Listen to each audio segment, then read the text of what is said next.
तो CMRR पे क्या थॉट रहा है उनका, उसके बारे में बात कर लेते हैं। तो एक IISc बेंगलुरु का क्वेश्चन ले रहा हूँ।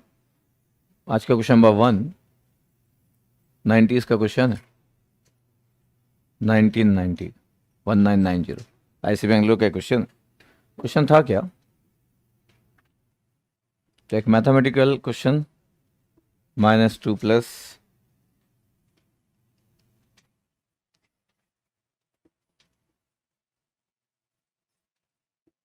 ये V0, ये 90 किलो,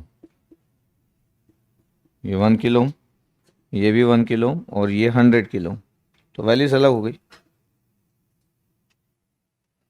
ये V1 लिखा था, इट्स ओके, और ये V2 लिखा था। दिस बोला था CMRR of the difference amplifier of the figure shown below. Difference amplifier बोल सकते हो एक सब्ट्रैक्टर को, हमको पता है क्यों। तो CMRR इसका फाइंड आउट करना था। CMRR की वैल्यू पूछी गई थी कि CMRR कितना हो, the common mode rejection ratio, CMRR की वैल्यू। ऑप्शन ए जो था आपके पास वो इन्फानाइट था, ऑप्शन बी जो था वो 0 था, ऑप्शन सी जो था वो 1000 था, और ऑप्शन डी जो था वो 1800 था। ये क्वेश्चन नंबर 1 IISc बेंगलोर का क्वेश्चन लिया, क्वेश्चन नंबर 1 90s के क्वेश्चन ले लिए, ठीक है। क्वेश्चन नंबर 2 की बात कर देता हूँ। ये अभी गेट 2017 का एक क्वेश्चन ले लेता हूँ, गेट 2017 का क्वेश्चन। उसमें क्या था आपके पास, सिंपल एक ऑपरेशनल ओपेम का एक फिगर बना था। इसको V2 लिखा था, इसको V1 लिखा था जैसा था, और उसको डिफरेंशियल एम्पलीफायर बोला था, पूरा डिफरेंशियल एम्पलीफायर इस ओपेम को होता ही है। बोला कि ये जो डिफरेंशियल एम्पलीफायर है इसमें डिफरेंशियल जो गेन है वो दिया हुआ था, पूरा स्टेटमेंट लिखा था, और AD भी लिखा था। डिफरेंशियल गेन AD = 100 ऐसा लिखा हुआ था। ये गिवन था कि भाई डिफरेंशियल गेन AD 100 है, और कॉमन मोड गेन पूरा स्टेटमेंट था, फिर AC लिखा था, उसकी वैल्यू 0.1 है। बोला AC की वैल्यू 0.1 है। V1 की वैल्यू गिवन था कि 5.01 वोल्ट है, और जो V2 है उसकी वैल्यू जो गिवन है 5.00 वोल्ट। ये V1 और V2 की वैल्यू थी। तो बोला कि V0 की वैल्यू बता दो, और ये न्यूमेरिकल आंसर टाइप था कि V0 इन वोल्ट्स। वेरी बेसिक क्वेश्चन था। ऐसा कोई क्वेश्चन आता है तो जो लोग भी इस टॉपिक को पढ़े होंगे उनको सभी को बना लेना चाहिए। मतलब ये कॉमन क्वेश्चन है जो कि सभी के लिए, ये सभी को सॉल्व कर लेना चाहिए। क्वेश्चन नंबर 2 हुआ। ये क्वेश्चन नंबर 3 ले रहा हूँ, ये भी एक अच्छा क्वेश्चन है। ये गेट 2016 का क्वेश्चन है, IISc बेंगलोर अगेन।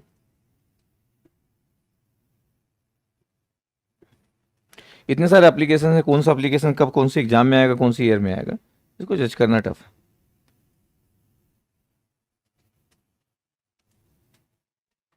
ये 100 है, ये 1 - x ओम, ये 10 1 + x ओम, दो वैल्यू V1 V2, ये 10 1 - x ओम, और ये 100 1 + x, 100 1 + x ओम। ओके, बोला कि जो एक आइडियल ओपेम है इसको यूज कर रहे realise a difference amplifier circuit, ठीक है। डिफरेंस एम्पलीफायर सर्किट है जिसका गेन जो है, इस ओपेम का जो गेन है वो 10 है। An ideal opamp is use to realize a difference amplifier circuit given below having a gain of 10।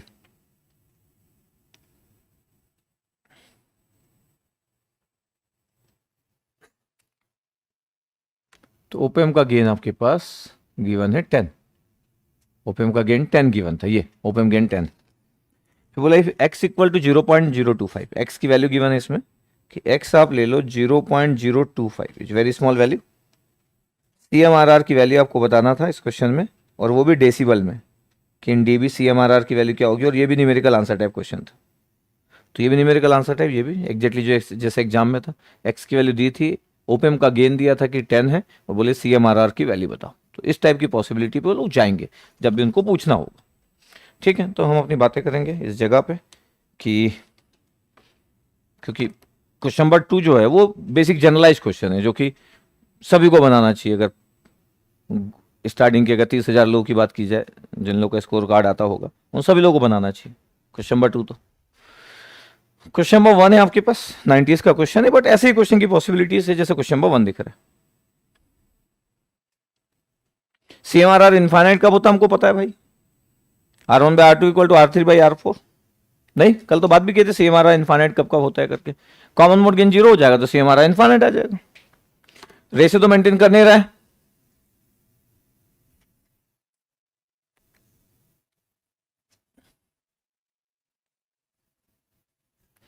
ठीक है, देखिए ध्यान से ये।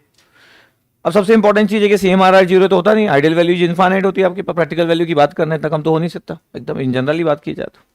CMRR 0 का क्या मतलब है? CMRR 0 का मतलब है कि AD की वैल्यू का 0 होना, ये AC की वैल्यू का इन्फाइनाइट होना। ये बड़ी अजीबोगरीब बात है।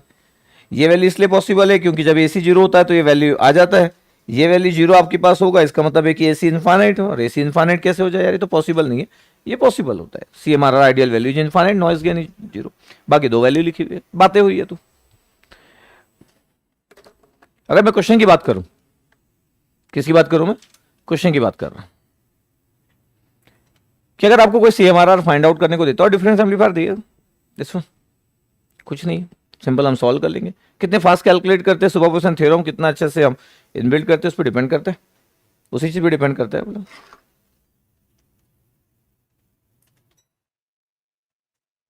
पंखा सब ऑन कर दो, AC बंद कर दो, ठंड लगना चालू हो गई। हाँ यहाँ देखो,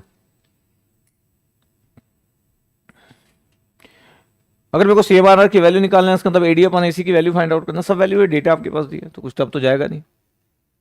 अब मैं बोल दूं कि मैं R1 R2 R3 R4 के फॉर्म में फॉर्मूला लिखा दूं, एक बड़ा सा फॉर्मूला CMRR का, और उसमें वैल्यू पुट कर दो, आ जाएगा आंसर, उसका कोई मीनिंग नहीं बनता। हाँ, वो फॉर्मूला हम तब याद करते जब हमको कोई लिख के दे कि हम CMRR पूछेंगे, तो फिर हम भी याद कर लेंगे। अगर पूछने ही वाले हैं तो हमको तो नहीं पता पूछेंगे कि नहीं पूछेंगे, और जब पूछेंगे नहीं पूछेंगे, जब क्वेश्चन नहीं है तो आपके पास तो इतना बड़ा फॉर्मूला याद करने का कोई नीड नहीं। क्या बोला था? अगर मेरे को differential mode gain find out करना है तो फिर मेरा एकदम अप्रोच क्लियर होना चाहिए। क्या डिफरेंशियल मोड गेन? तो फेज शिफ्ट 180 डिग्री होता है differential mode gain. Non inverting में आपके पास VS/2 कर दो, इन्वर्टिंग में आपके पास ये -VS/2 कर दी। ये non inverting minus inverting VS हो गया। तो AD का आंसर क्या होगा? AD का आंसर होगा सर V0/VS, जो आप निकालने जा रहे हो। यही मतलब होता है। नया figure, the calculation for the differential mode gain, calculation for the differential mode gain figure बन गया आपके पास। Phase shift is 180 degree, non inverting is VS/2 inverting, दोनों का डिफरेंस कितना होगा? दोनों का डिफरेंस कितना होगा? ये आपके पास, अगर मैं external non inverting minus inverting की बात करूं तो VS/2 minus of minus VS/2, तो आपके पास जो इनपुट सिग्नल है जिसको आप डिफरेंस बोलते हो वो VS आ गया। It's okay. नया फिगर है, क्वेश्चन का फिगर नहीं है, क्वेश्चन का फिगर जा चुका है, नया फिगर मेरा बन चुका है। तो कैलकुलेशन ऑफ डिफरेंशियल मोड के, अब मेरे को ये पता है कि VS/2 और ये 100 है आपके पास, तो हमको पता है कि अगर मेरे को सुपरपोजिशन थ्योरम लगाना है तो मैं एक ही स्टेप में लिख सकता हूँ। पहला स्टेप तो ये हो गया कि सर VS/2 में डिवाइडर रूल लगाऊंगा तो 100/1 + 100 101 हो जाएगा। ये डिवाइडर रूल लगा, ये वोल्टेज है, नॉन इन्वर्टिंग का है, फिर इन्वर्टिंग ग्राउंडेड है उस केस में, तो फिर 1 + RF/R है, तो 1 + सर 90/1। ये पूरा सर नॉन इन्वर्टिंग ओपेम का रिजल्ट हुआ। पहले डिवाइडर रूल लगा, फिर वो नॉन इन्वर्टिंग का वोल्टेज बना जो पहला वाला है, ये पूरा नॉन इन्वर्टिंग का वोल्टेज है सर, फिर 1 + R2/R1, ये वो आपके पास। इसके बाद भी अगर किसी को इसमें प्रॉब्लम होगी तो एकदम टफ हो जाएगा। अगर मैं सर इसको 0 पुट कर देता हूँ तो पूरा 0 हो जाएगा, नॉन इन्वर्टिंग ग्राउंडेड, ये इन्वर्टिंग ओपेम हो गया, तो -VS/2 और -90/1 ये आपके पास आ गया।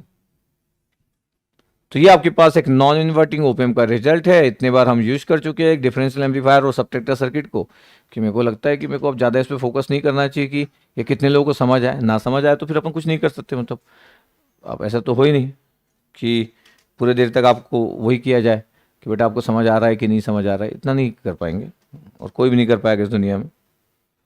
तो ये आपके पास हो गया 91, पहला रिजल्ट आ गया। दूसरा रिजल्ट हो गया VS/2 तो था ही आपके पास, तो 45 हो गया। ये आ गया आंसर, AD की वैल्यू आ गई। कैलकुलेटर अपन उठाए और 15 × 91 अपन 101 किए प्लस 45, तो डिफरेंशियल मोड गेन का आंसर आ गया। कोई डिफरेंशियल मोड गेन भी पूछ सकता है, कोई डिफरेंशियल मोड गेन भी पूछ सकता है, CMRR पूछ सकता है, कॉमन 3 पॉसिबिलिटी है। CMRR पूछने से दोनों चीज निकालना पड़ ही जाता है। कोई इंडिविजुअल पूछेगा तो फायदा हो जाएगा कि एक ही स्टेप पूछ रहे हैं। कितना है? कैलकुलेटर उठाओ और देख लो कितना है।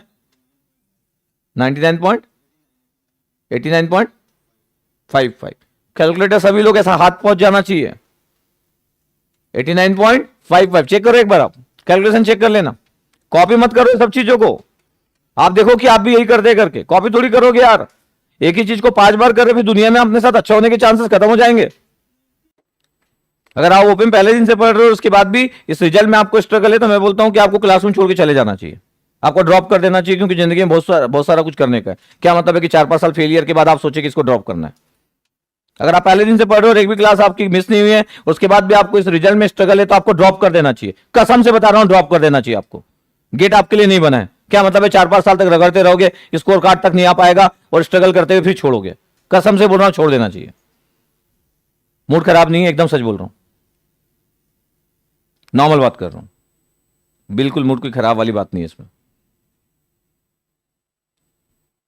चलो, तो एडी की वैल्यू आपके पास कितना है?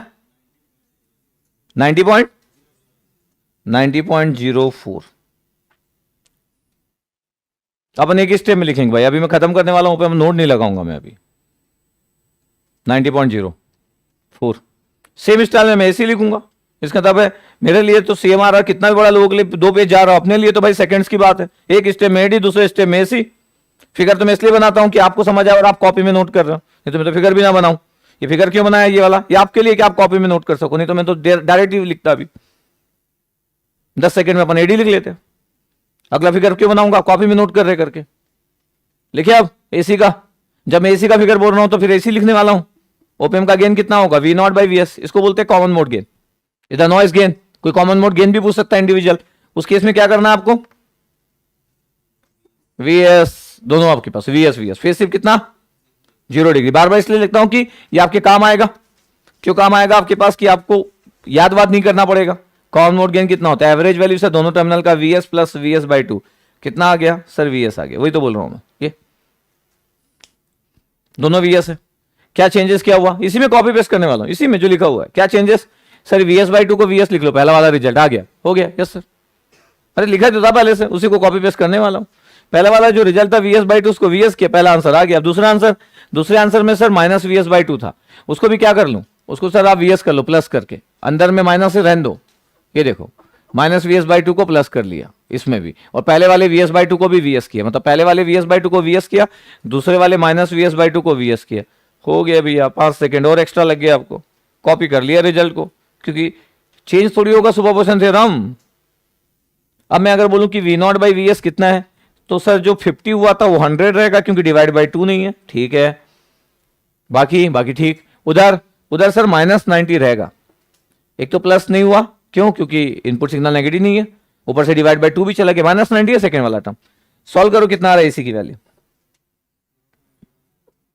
एसी की वैल्यू, एडी में दोनों टर्म प्लस आएंगे और एसी में एक माइनस और एक प्लस आएगा। बोलो 0.099। चलो CMRR की बात कर लेते यार। एडी अपन एसी बोलो जितना आ रहा है। ऑप्शन मत देखा करो, अच्छा स्टूडेंट ऑप्शन नहीं देखता है, वो बोलता है गलत है सर आंसर, मेरा सही है। Confidence level is very important.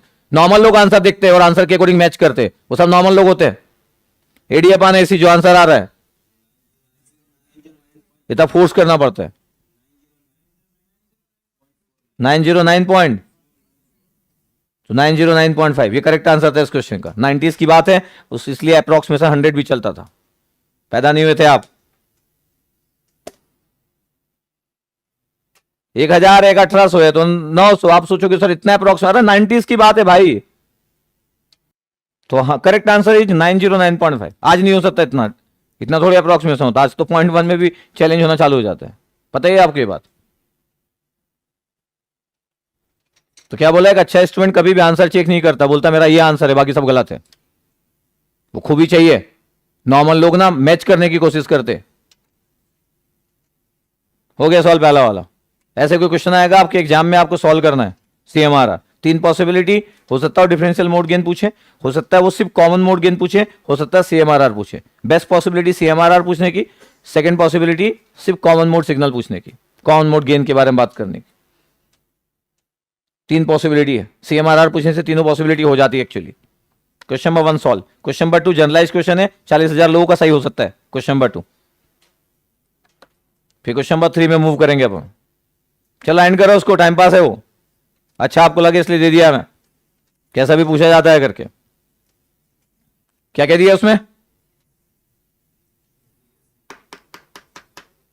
हाँ क्या? अरे सर दिया है, चारों चीज दिया है।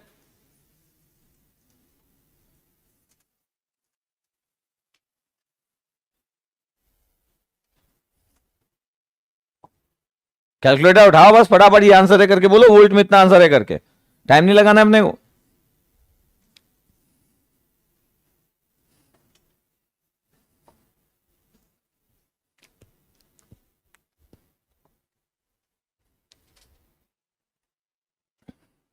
जिनका सेकंड हो जाएगा थर्ड स्टार्ट करेंगे।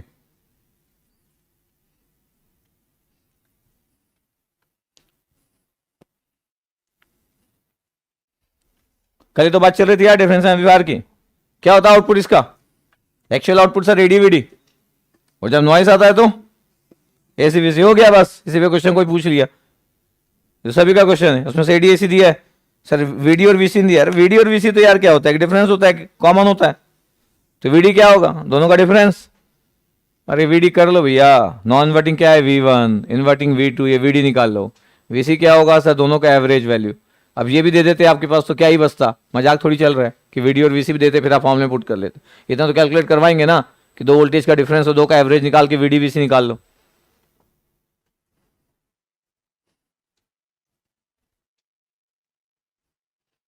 दोनों का डिफरेंस कर लो यार, तो 0.01 वोल्ट आ गया, 10 मिली वोल्ट के आसपास आ रहा है आपके पास, नहीं इट्स ओके, 0.01 वोल्ट आ रहा होगा, एवरेज निकाल लो, 5.05 आ रहा होगा, नहीं कैलकुलेटर से सॉल्व करो ना, आपको नहीं आता तो कैलकुलेटर में थोड़ी कोई प्रॉब्लम है, उसको तो पता ही है सॉल्व कैसे होता है। दो नंबर का एवरेज, दो नंबर का डिफरेंस करो, एडीएसी सब दिया है, पुट करो, वी नॉट का आंसर आ गया होगा। अब मैं पुट नहीं करूंगा भाई, अब कि मैं बोलूं कि चलो मैं आपको डिफरेंस निकालता हूं, एवरेज निकालते हैं, तो करना पड़ेगा, वी नॉट का आंसर बोलो, 1.5005 वोल्ट, 1.5005 वोल्ट।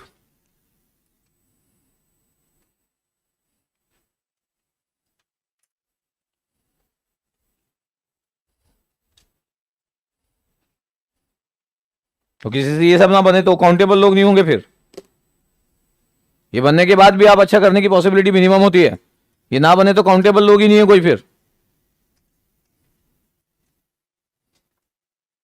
तो 1.5005 वोल्ट आ गया, ऐसे क्वेश्चन के आने की पॉसिबिलिटी बिल्कुल रहती है, इंडिया के डिफरेंट एग्जाम में ऐसा आते रहते हैं। ये सब बनना चाहिए, मस्ट है, इसके बनने से अच्छा होगा ऐसा कुछ नहीं है, इसके ना बनने से तो खत्म ही बात हो जाएगी। तो V naught equal to A D V D plus A C V C, सब कुछ दिया हुआ आपके पास।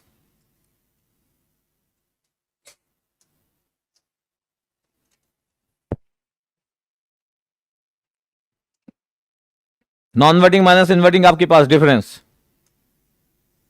अगर आपका इन्वर्टिंग ज्यादा दे देता तो आपके पास वीडी की वैल्यू माइनस में आ जाता, ऑलवेज केयरफुल फॉर दैट, ज्यादा में से कम माइनस नहीं करना है, नॉन इन्वर्टिंग माइनस इन्वर्टिंग करना है, ज्यादा में से कम माइनस नहीं करना है, नॉन इन्वर्टिंग माइनस इन्वर्टिंग करना है। वही से स्टार्ट हुआ ओपन पढ़ना।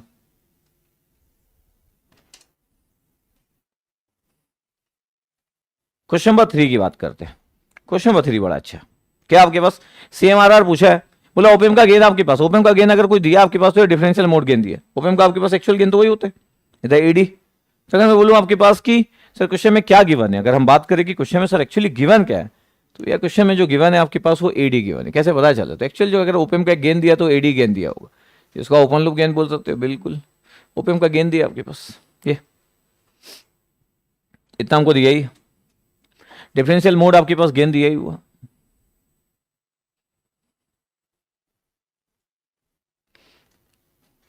इसका था मेरे को एसी फाइंड आउट करना है, क्या फाइंड आउट करना है, एसी, एसी तो भी सॉल्व किए थे यार, एक्स की वैल्यू कितना है 0.025, तो एक्स की वैल्यू पुट करो और मेरे को 4 रजिस्टर की वैल्यू बता दो यार, कैलकुलेटर उठाओ और 4 रजिस्टर पहले सेट कर लो, 4 रजिस्टर सेट कर लो, और कॉमन मोड गेन कैलकुलेट करने जा रहे हैं अपन, दोनों को क्या ले लोगे, वीएस, फेज शिफ्ट कितना 0 डिग्री सर, क्या आपके पास ये the calculation for common mode gain, calculator निकालो, एक्स की वैल्यू पुट करो, चारों रजिस्टर की वैल्यू सेट कर लो, जो ऊपर का 101 प्लस एक्स है वो कितना हो गया है, 102.5 किलो ओम। ये पहला, ये वाला पूछ रहा हूं, क्या पूछ रहा हूं ये देखना है पहले। 10 इंटू 1 माइनस एक्स क्या 97 पॉइंट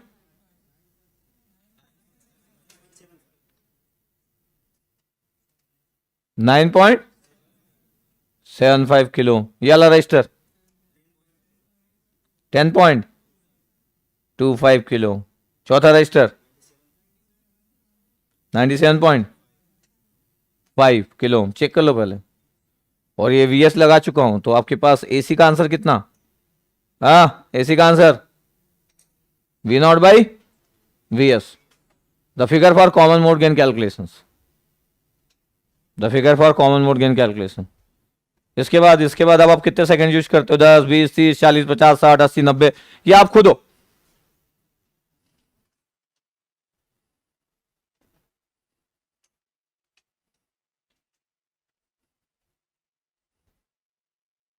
फिगर बनाओ, ऐसा फिगर बनाना है आपको। तो कॉमन मोड गेन के लिए आपके पास फिगर बना दिया अपन।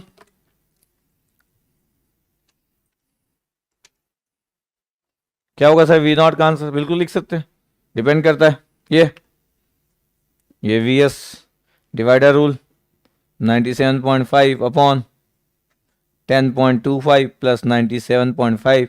ये वैसा नॉन वेटिंग का वोल्टेज। रुक जाओ, अभी तो 1 प्लस R2/R1 भी लगेगा इसमें। क्या वो?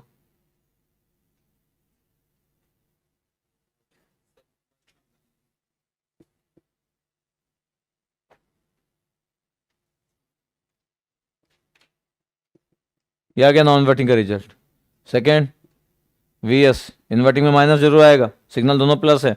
इन्वर्टिंग एम्पलीफायर का -R2/R1 -102.5 अपॉन 9.75। ये इसमें मेरे तो कोई ज़रूरत है ही नहीं। V naught by V S answer आ गया। अब इसको लिखने में अगर आप 1 मिनट लेते हो तो मैं बोला ये पर्सनल है भैया आपका। इसको लिखने में आप 2 मिनट लेते हो, 4 मिनट लेते हो, 11 मिनट लेते हो, आपका पर्सनल है। मेरे अकॉर्डिंग तो 5 सेकंड की बात है।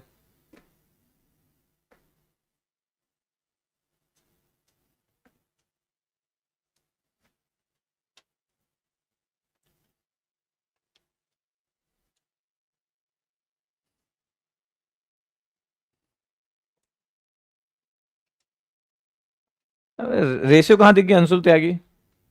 हैं अंशुल त्यागी, तुमको रेशियो कैसे सेम दिख गया? AC will be 0 sir, because ratio of the resistance R1/R2 equal to R3/R4। अच्छा, अच्छे से देखो। हाँ बताओ, किसी का आया हो तो। AC की वैल्यू किसी का आया तो बता दो। इसके बाद तो कैलकुलेशन है ना, इसके बाद थोड़ी क्या लिख तो दिया पूरा रिजल्ट में।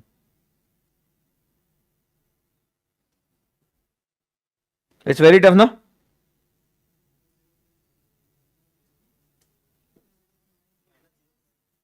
कितना? डरो मत ना, -1 से डरना नहीं है। बार बार बोल रहा हूँ, कॉन्फिडेंस रखो। अच्छे से चेक करो, इतना आएगा सर, माइनस आ रहा है, आएगा ही। Confidence is important. -0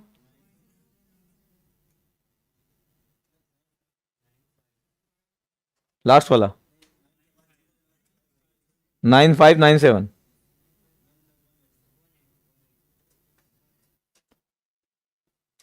और कुछ चेंज कोई चाहता है इसके बाद? और भी कुछ चेंज कर देते, कोई प्रॉब्लम। इस क्वेश्चन का थॉट ये था कि भैया CMRR पूछे, आपको गेन दिए थे, तो एक गेन हम दिए, दूसरा आप ले लो। Mod value CMRR is positive value हम दिए थे आपको। ओपम का आपके पास एक गेन दिए थे जिसको आप डिफरेंशियल मोड गेन बोलोगे। AC आपको सॉल्व करने का मौका दिया गया, -0.09518 है मॉड वैल्यू होता है, इसलिए डरने की जरूरत नहीं है। CMRR की वैल्यू आ गई, कितना है? 10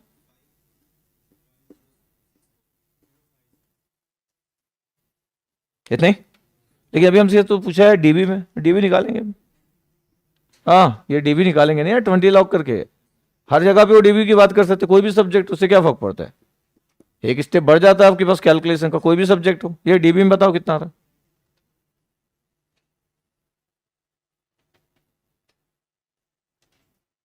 कुछ लोग मस्त नोट करते हैं।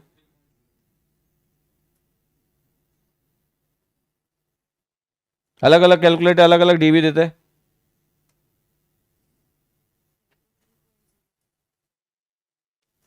$93.09 dB, तो 93.1 dB के आसपास आ रहा है, ये मतलब हुआ। चेक कर लो आप, चेंज कर लेंगे अपन, 2-3 बार चेंज कर सकते, कोई प्रॉब्लम नहीं है। सब टफ कैलकुलेशन है यार। पहले वो आया कि नहीं यार, अभी -0.09518 मत चेंज करवाना आप।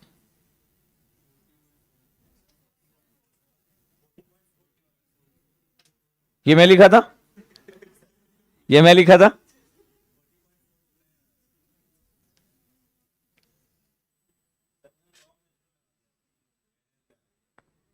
बस लॉग नेचुरल लगा दे रहे हो, मतलब सोच रहे हैं, मतलब सही बता रहा, गुरुकुल रत्ना इतना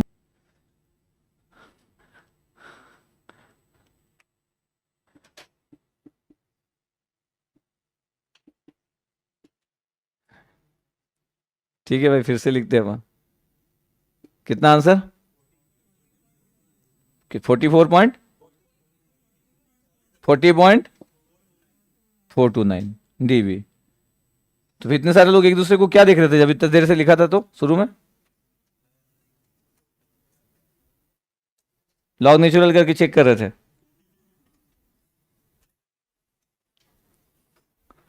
अब मेरे को लग रहा है कई लोग तो अभी भी सोच रहे होंगे, सर ये तो मेरे को हमेशा से डाउट है सर।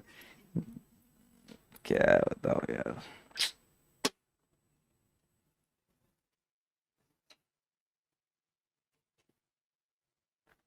ये इसको हटाओ।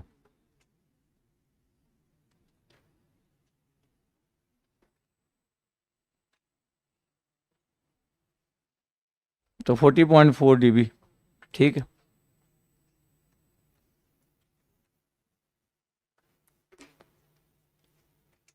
तो गुस्सा भी नहीं आया मेरे को, कॉमेडी हो गया।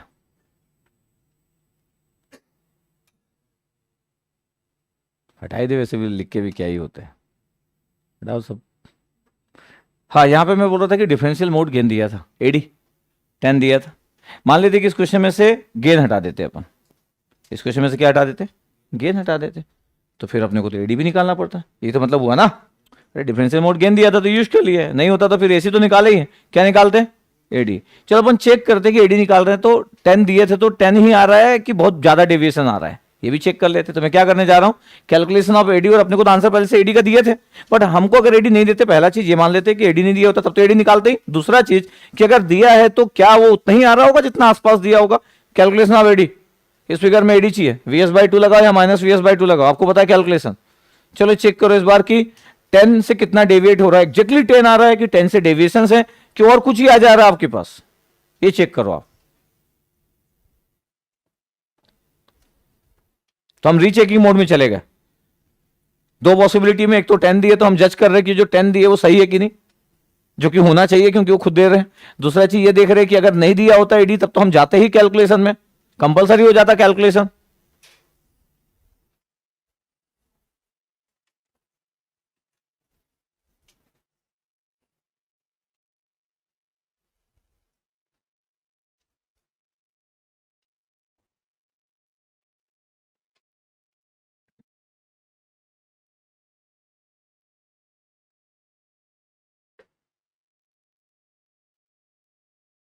हाँ अमर सिंह, उसमें काम चल रहा है यार, ऐप में देख ही रहे हम लोग की, और क्या क्या कर सकते हैं। चलो एडी निकाल लो आप, डिफरेंशियल मोड गेन का वैल्यू। देखो फिगर तो बना हुआ है क्योंकि सब रजिस्टेंस लिख चुके हैं आप, फिगर बना चुका है, ये फिगर बना हुआ है आपके पास। सिर्फ करना क्या है, बस ये VS की जगह क्या होगा, VS/2, और ये क्या होगा, -VS/2। यहाँ पे भी क्या होगा, ये तो डेटा तो यही है ना, ये VS/2 हुआ, ये पहला वाला, और ये जो +VS है इसमें क्या लगा, -VS/2, ये तो अब आपके पास आ गया होगा V0/VS। एडी की वैल्यू बताओ, बताओ, डरो मत, आपके पास एडी की वैल्यू बताना, आपको फिगर बना चुका हूं मैं एडी का, V0/VS का फिगर बना चुका हूं। डेटा तो वही है ना, एक निकालने के बाद दूसरा डेटा तो यूज हो जाएगा। कितना आ रहा है, 464, ठीक है, 10 चलेगा, इट्स ओके, सही दिया था, नहीं दिया रहता तो हम निकाल लेते। ये क्लियर है आपको।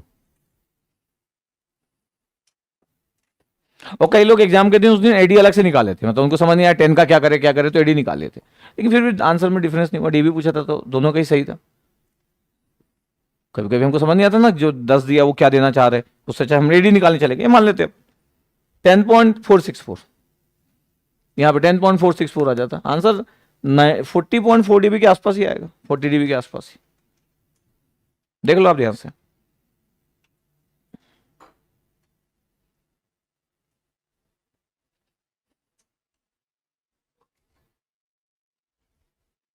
इसका मतलब ये हुआ कि डिफरेंशियल मोड गेन में ज्यादा डेविएशन नहीं हुआ।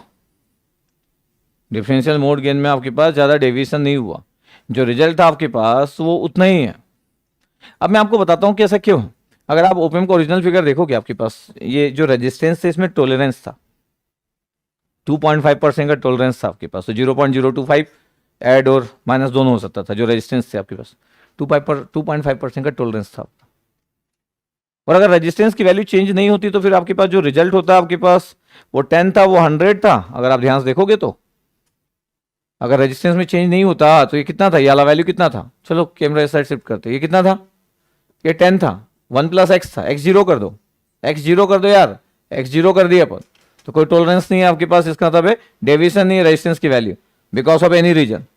तो फिर ये कितना होता 10, ये कितना होता, कितना था ये 100, ये 100 क्या 200, एक्स जीरो बोल रहा हूं मैं, 1 नहीं बोल रहा हूं, 1 कहां से हो जाएगा एक्स, ये कितना है, और ये आपके पास एकदम आइडियल वैल्यू, एकदम आइडियल आपके पास डिफरेंस एम्पलीफायर, कोई भी वेरिएशन नहीं रेजिस्टेंस। इस फिगर की बात की जाए तो एडी की वैल्यू कितना है 100/10 यार। वी नॉट का आंसर कितना है इसका, वी नॉट का आंसर है सर 100/10, 100/10 नॉन वर्टिंग क्या है V1 माइनस V2, ये आंसर है। तो अगर मैं बोलूं कि वी नॉट आंसर बताओ यार, CMRR से कोई मतलब नहीं, तो इसका आंसर है 10 V1 माइनस V2। ये फिर मैं बोलूं कि वी नॉट को कंपेयर कर रहा हूं अगर, तो AD VD plus AC VC है। इसका मतलब AD की वैल्यू कितना है 10 और AC की वैल्यू कितना है 0, तो CMRR इन्फानेट है क्योंकि आइडियल डिफरेंशियल एम्पलीफायर हो गया इस फिगर में। फिर हम बोले कि चलो वेरिएशंस की बात करते हैं। वेरिएशंस की आपके पास एक्स की वैल्यू 0 थी, एक्स की वैल्यू में वेरिएशंस की है, एक्स की वैल्यू ली आपके पास 2.5%, वही क्वेश्चन था हमारा। जब एक्स की वैल्यू 2.5% लेते हैं आपके पास प्लस माइनस ये, तो एक्स की वैल्यू हो जाएगा आपके पास 0.025, 0.025 ये एक्स की वैल्यू, इतना वेरिएशंस होगा जो भी आपके पास रेजिस्टेंस है।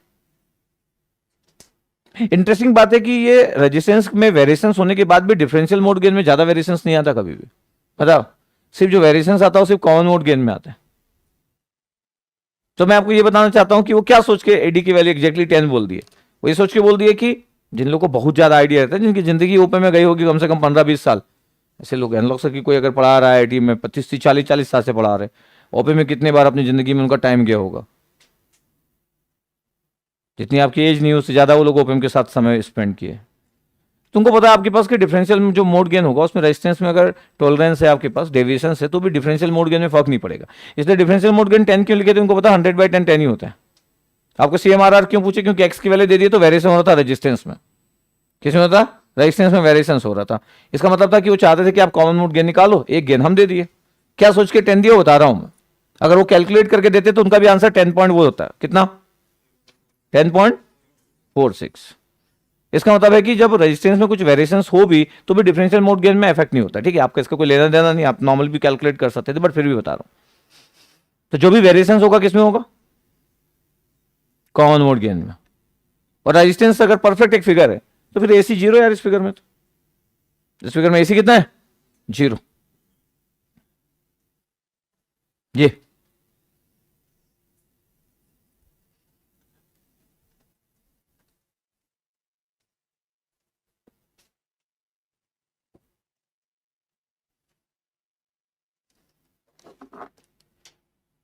ठीक है। इसका क्वेश्चन लेता हूँ, ये तो हो गया आईटी के प्रोफेसर का थॉट।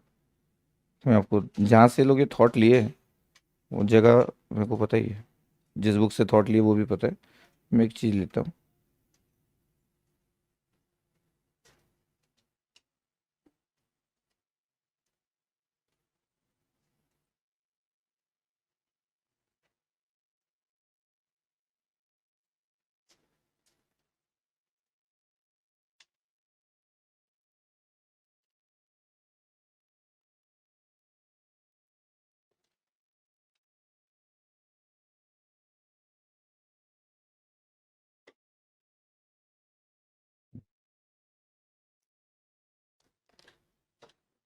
ये जो क्वेश्चन लिए थे वो डोनाल्ड न्यूमैन से क्वेश्चन लिए थे, थॉट अपना से ले लिया इसमें। क्वेश्चन नंबर 4 लिख रहा हूँ, CMRR का लास्ट डिस्कशन।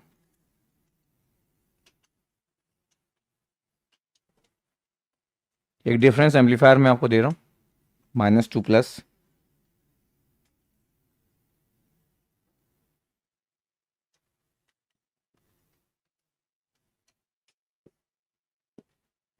V1 V2 कोई कभी भी कुछ भी लिख सकता है, तो इसके लिए कभी कोई वरी ना करें। 50 किलो ओम, 10 किलो ओम, ये 10 kilo ohm,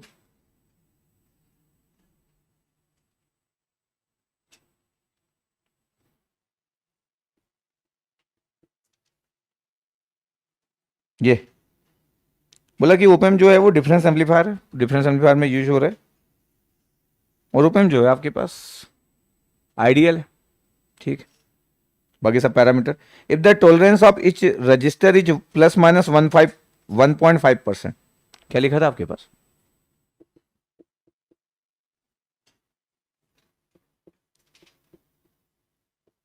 if the tolerance of each register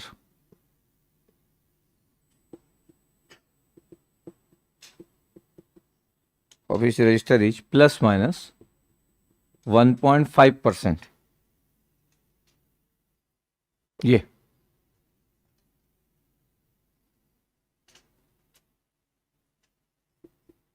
the value of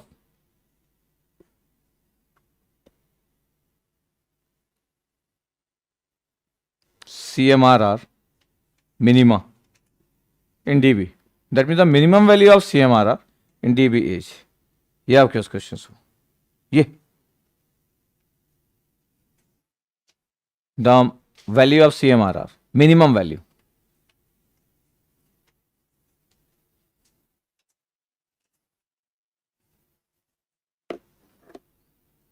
minimum value of CMRR, ठीक। ये वाला छोड़ के बाकी सब हटा दे, ये ब्लैक वाला पूरा हटा दे, ठीक है, सिर्फ ब्लैक वाला पूरा हटा दे, ये ब्लैक वो ब्लैक सब हटा दो। देखो क्वेश्चन देखना ध्यान से, सब रेजिस्टेंस की वैल्यू दी है 10K 10K 50K।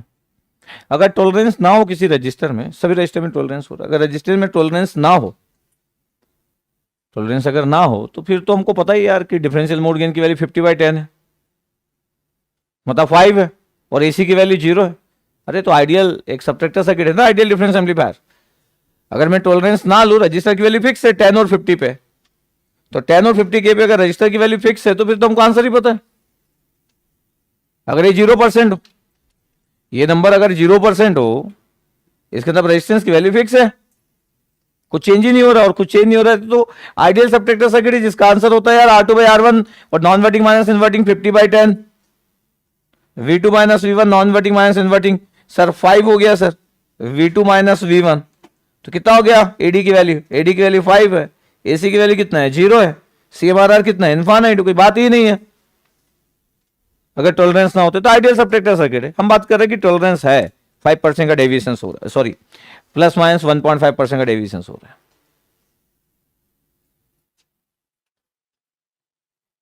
तो पहले तो आपको सोचना चाहिए कि अगर ये नहीं होता तो CMRR इनफाइनाइट होते यार। डिफरेंशियल मोड गेन की वैल्यू कितनी? 5 है, तो आइडियली आपके पास डिफरेंशियल मोड गेन की वैल्यू तो 5 ही होगी। 50/10 तो 5 ही होता है यार। मैं मान के चल रहा हूं कि हमको सबट्रैक्टर सर्किट आता है, बहुत पढ़ा चुका हूं सबट्रैक्टर सर्किट में, और कल भी बात कर रहा था, पहले भी बात कर रहा था, तो बहुत सारा टाइम स्पेंड किया इसके साथ में। लिखा हुआ answer the 5V2 minus V1, तो CMRR की वैल्यू कितना है? इनफाइनाइट। बट अगर डेविएशन होता है आपके पास तो इंटरेस्टिंग बात है कि कोई भी AD कैलकुलेट करने जाएगा और AC कैलकुलेट करने जाएगा। मिनिमम वैल्यू ऑफ CMRR की वैल्यू बात की गई, बस मेरी बातें सुनना है आपको। अगर मैं बोलूं कि देखो आपके पास जितने भी रजिस्टर है सबकी बात की जाए, ये आपके पास है 10 50, ये आपके पास ये, अगर मैं इस वाले को R1 बोल दूं, इस वाले को R2 बोल दूं, इस वाले को R3 बोल देना, अलग बात है कि R1 R3 सेम दिख रहा है आपको, और ये R4 बोल दूं, 4 रजिस्टर। अगर मैं बोल रहा हूं कि R1 की वैल्यू क्या है, तो R1 की वैल्यू सर 10 है, लेकिन डेविएशन भी तो है यार, प्लस माइनस कितना है? 1.5% ऑफ R1 10 वैल्यू।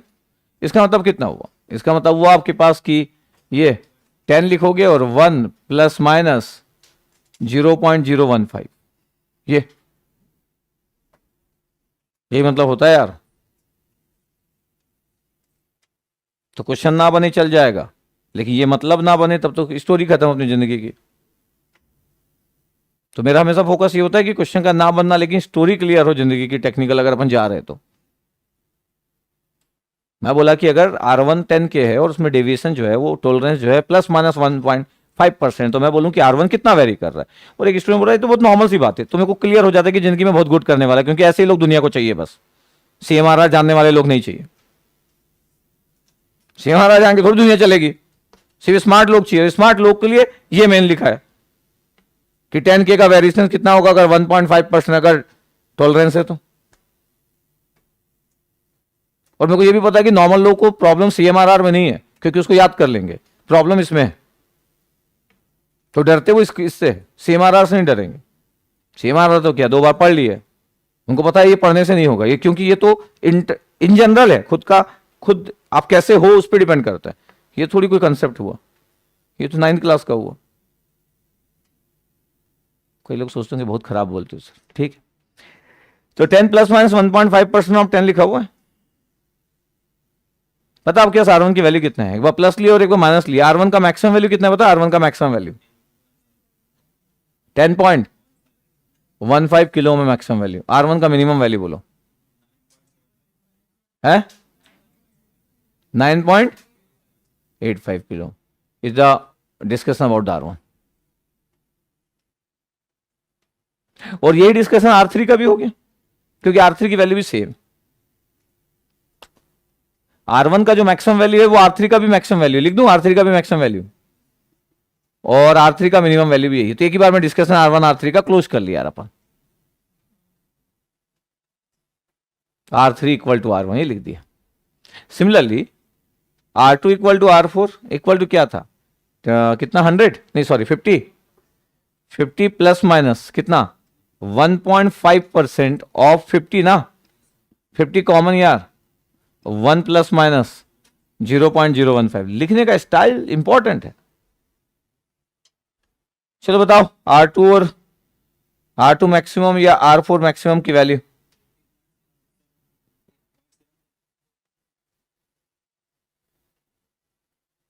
लिखा हो आपके पास?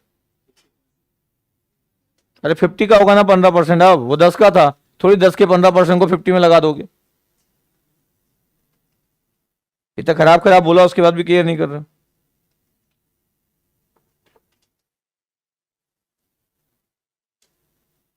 हाँ बताओगे 50.75 किलो मिनिमम, 49.25 किलो। मुझे देख लो पहले, ये कोई अनलॉक सर्किट नहीं पढ़ा रहा हूं यार, ये अनलॉक सर्किट नहीं है। जब आप 11 12 में पढ़ते थे तो रेजिस्टेंस में वेरिएशंस की बात ऐसे भी करते थे आप। 12 में जब आप फिजिक्स पढ़ते थे तो आप रेजिस्टेंस में वेरिएशंस की बात किए सब।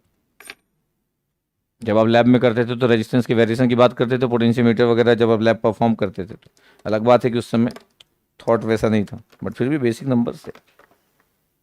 कोई अगर टॉलरेंस बोल रहा हो और आप ये समझ नहीं पा रहे हो कि रेजिस्टेंस कितना वेरी करेगा तो अच्छी बात नहीं है। और अगर आपको डाउट है तो बोर्ड में इतने अच्छे से लिखा और क्या चाहिए किसी।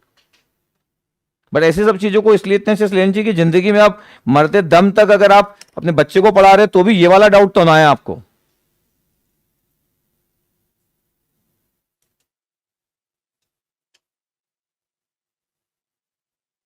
मिनिमम CMRR की बात करेंगे क्वेश्चन में अपन? नहीं, ठीक है। अब देखिए ध्यान से, मैं देखो मेरे पास पूरी वैल्यूज है आपके पास, R1 R2 मैक्सिमम मिनिमम सब है मेरे पास।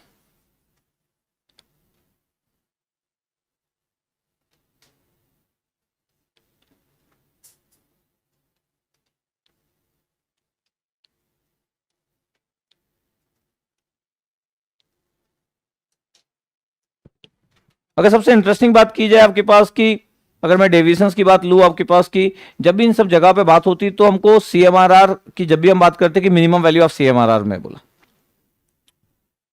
एक स्टैंडर्ड टेक्स्ट बुक का पार्ट था वो। इसका मतलब है कि कॉमन मोड जो गेन है उसकी मैक्सिमम वैल्यू कैसे सिलेक्ट करोगे, कॉमन मोड गेन की मैक्सिमम वैल्यू। अगर कॉमन मोड गेन की मैक्सिमम वैल्यू सिलेक्ट करना है, ठीक है, देखना क्या क्या बोल रहा हूं मैं, क्योंकि मेरे पास तो बहुत सारे रेजिस्टेंस हो गए, अभी 4 रेजिस्टेंस थोड़ी है, बहुत सारे रेजिस्टेंस है अभी आपके पास, मैक्सिमम मिनिमम सबकी वैल्यू मेरे पास। अगर मेरे को कॉमन मोड गेन की मैक्सिमम वैल्यू लेना, वाई एसी मैक्सिमम की बात चल रही है, एसी मैक्सिमम की बात इसलिए चल रही है क्योंकि सीएमआरआर की मिनिमम वैल्यू की बात चल रही थी, CMRR inversely proportional to common mode gain होता है। अब एसी मैक्सिमम की बात अगर मैं कर रहा हूं तो मेरे को पता है कि तो वीएस होगा, ये भी क्या होगा, वीएस होगा, यही होगा।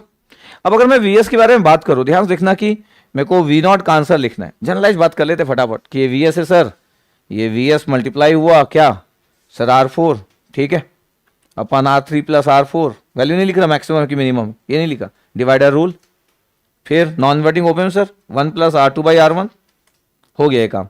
फिर दूसरा इन्वर्टिंग माइनस VS R2/R1, ये आपके पास रिजल्ट, और V0/VS का आंसर ये हो गया।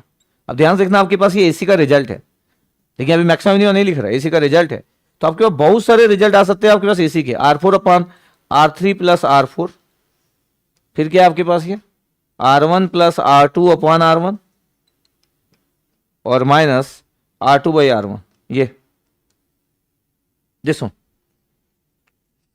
अब सोचो आप क्या वैल्यू सिलेक्ट करोगे कि आपको कॉमन मोड गेन की वैल्यू मैक्सिमम मिलेगी, क्या वैल्यू आप सिलेक्ट करना चाहोगे, क्या वैल्यू सिलेक्ट करना चाहोगे आपके पास की कॉमन मोड गेन की वैल्यू आपके पास मैक्सिमम मिले।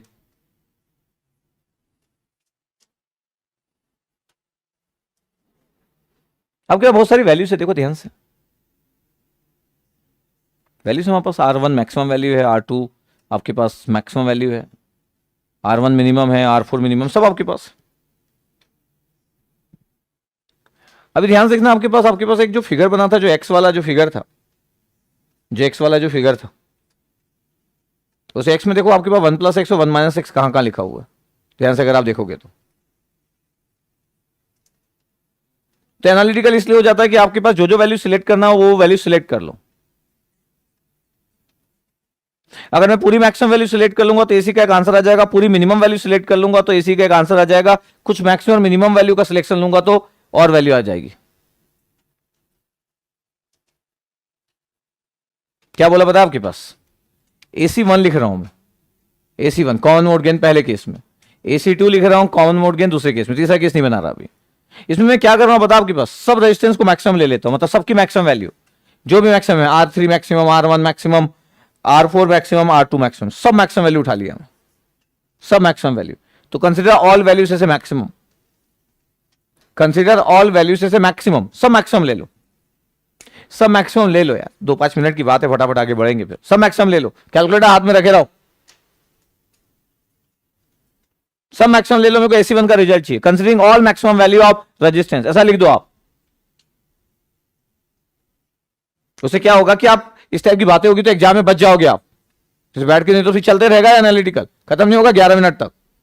Considering all maximum value of resistance, बताओ आप AC1 का वैल्यू, सब मैक्सिमम ले लिया यार, मतलब 10.15 और दूसरा 50.75, दो ही तो रजिस्टर है,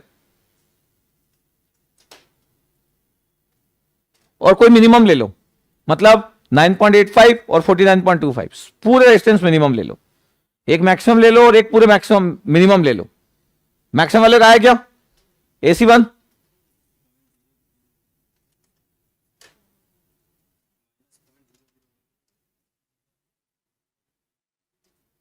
जितना भी आ रहा है 0.000 या 0 जितना भी आ रहा है,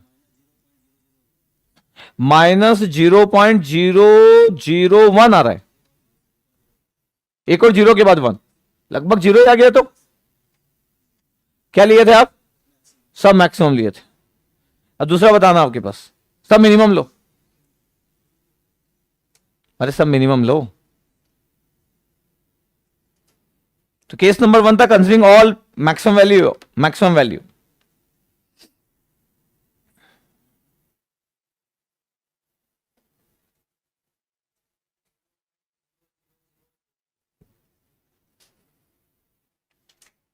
zero point zero triple zero कि डबल जीरो, 0004, ये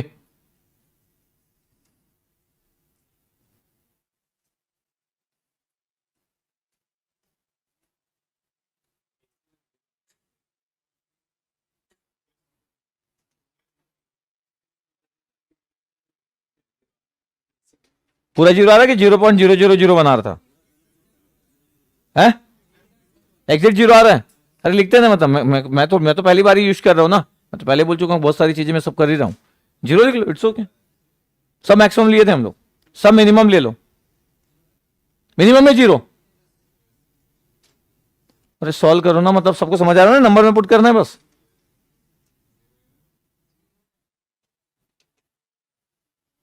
देखो अब है क्या कि देखो, अगर मैं सब मैक्सिमम ले रहा हूं तो आपके पास रेशियो मेंटेन हो रहा है, और सब मिनिमम ले रहा हूं तो भी रेशियो मेंटेन हो रहा, नहीं हो रहा? सोचो, तो जीरो ही आना चाहिए। नहीं, अरे सब अगर वैल्यू में सबका मैक्सिमम वैल्यू ले लिया तो फिर तो R1 और R3 की वैल्यू सेम ही हो गई ना, और R2 और R4 की वैल्यू भी सेम हो, इसकी वैल्यू तो रेशियो तो सेम ही आएगा ना। इसका मतलब अगर मैं सब मैक्सिमम लूंगा तो भी रेशियो मेंटेन हो रहा है।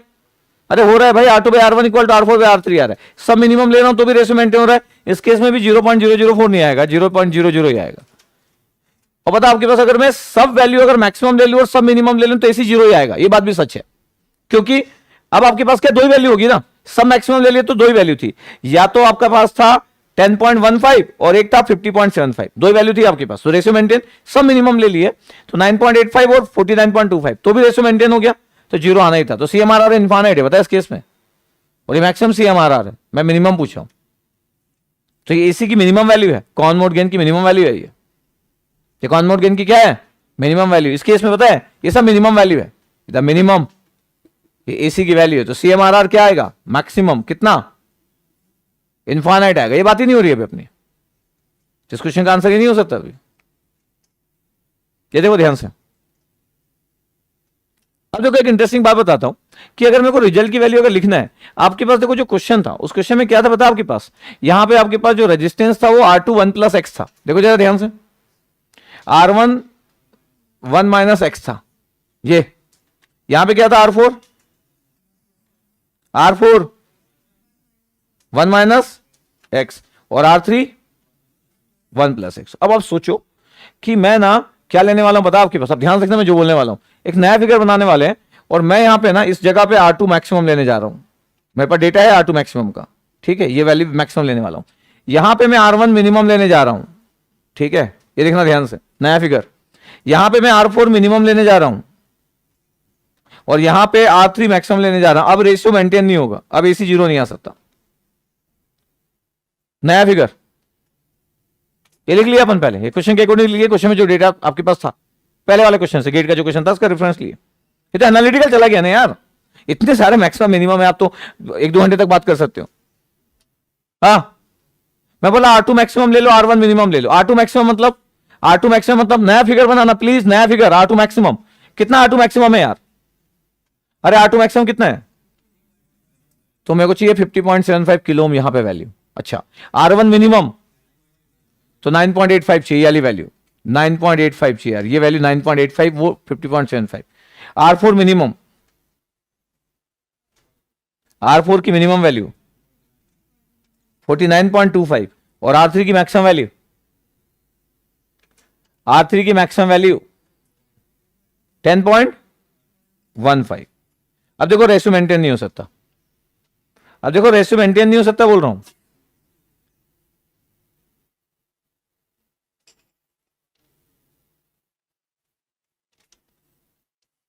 अब ये वैल्यू पुट करो और AC की वैल्यू निकालो, ये वैल्यू पुट करो और AC की वैल्यू निकालो।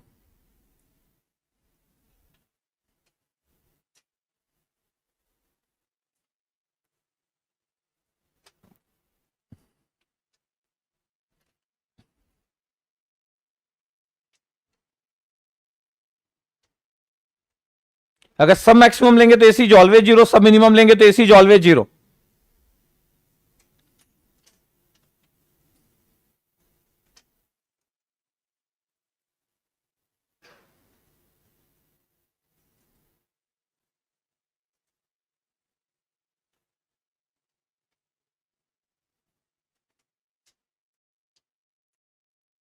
और कई लोग 0.002 इसलिए आ रहा है क्योंकि पूरे डेटा उनके पास नहीं है ना, वो सिर्फ इतना ही लिखे, इसके आगे के भी डेटा है, अरे उसके आगे के भी डेटा है ना आपके पास, पूरा डेटा परफेक्टली फिट कर लोगे तो जीरो ही आएगा। और वैसे भी कल ही बात कर रहे थे कि अगर दोनों का रेशियो सेम है, अब दो ही टाइप के रजिस्टर है, रेशियो सेम है तो जीरो आना ही है, कल ही की बात है वो तो। मैं बोल रहा हूं अभी मेरे को आंसर चाहिए, अभी AC का आंसर बोलेंगे अब। एक नया फिगर, R1 मैक्सिमम, ये यहां पे मैक्सिमम, ये मिनिमम, ये मिनिमम, ये मैक्सिमम, 4 वैल्यू ले लो आप जो मैं बोला हूं और वैल्यू पुट करो, मेरे को बताओ एसी की वैल्यू कितना आ रहा है।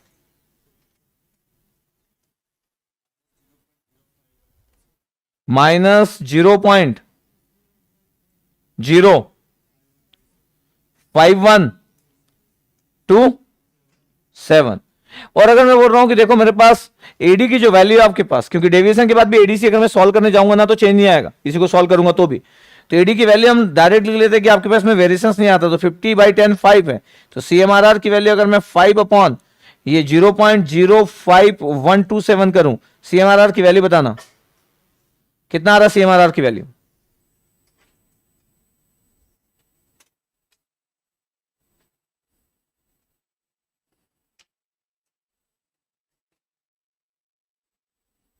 कितना आया?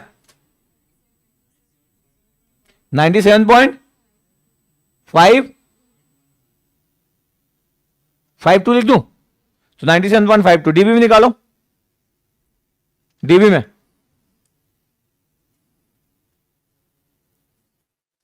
डीबी में 39.781 डीबी, ये इसका आंसर था।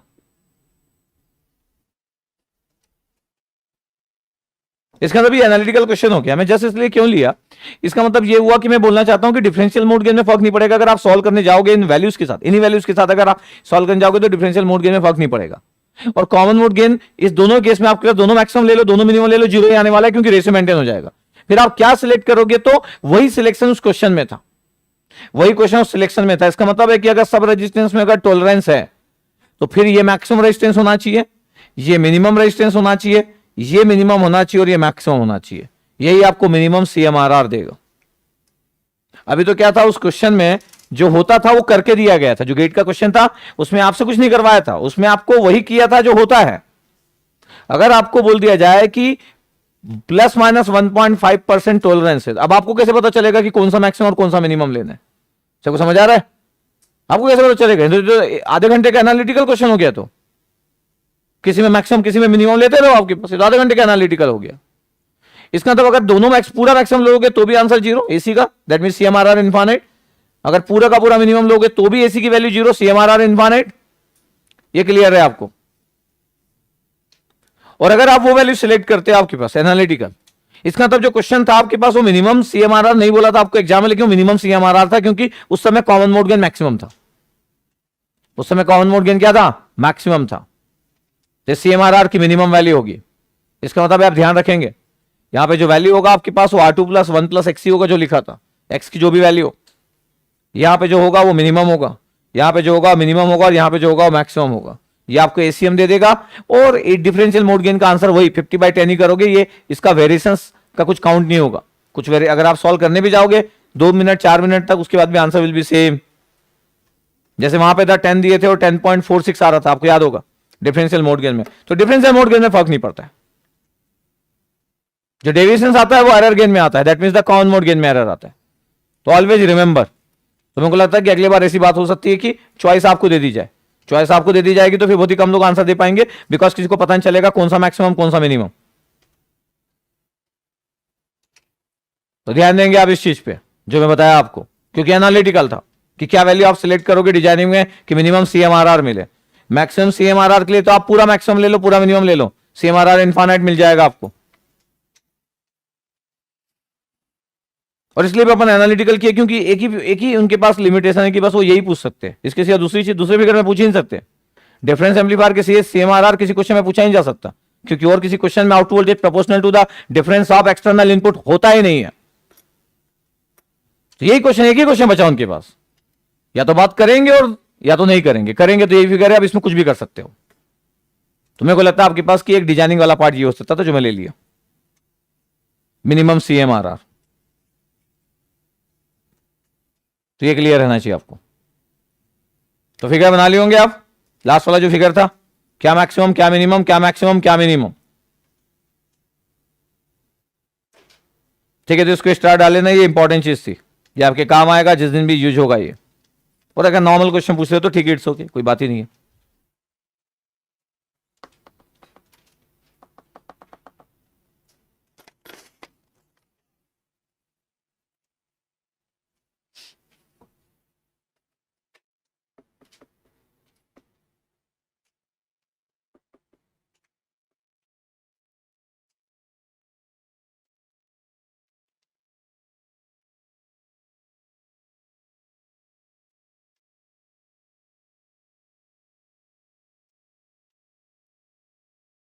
ठीक है, तो CMRR की बात मेरी कंप्लीट होती है।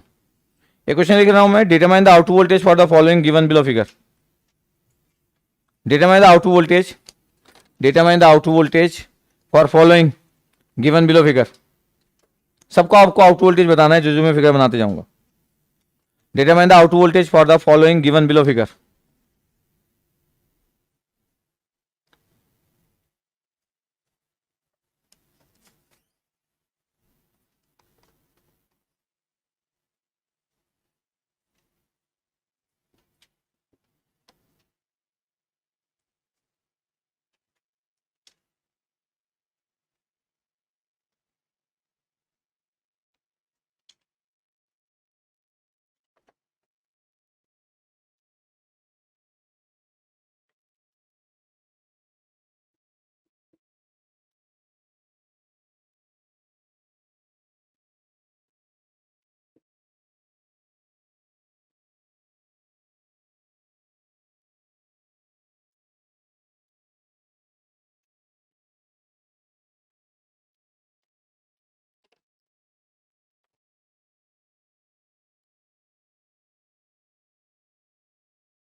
कैमरा यही रखना, कैमरा आगे मत बढ़ाना।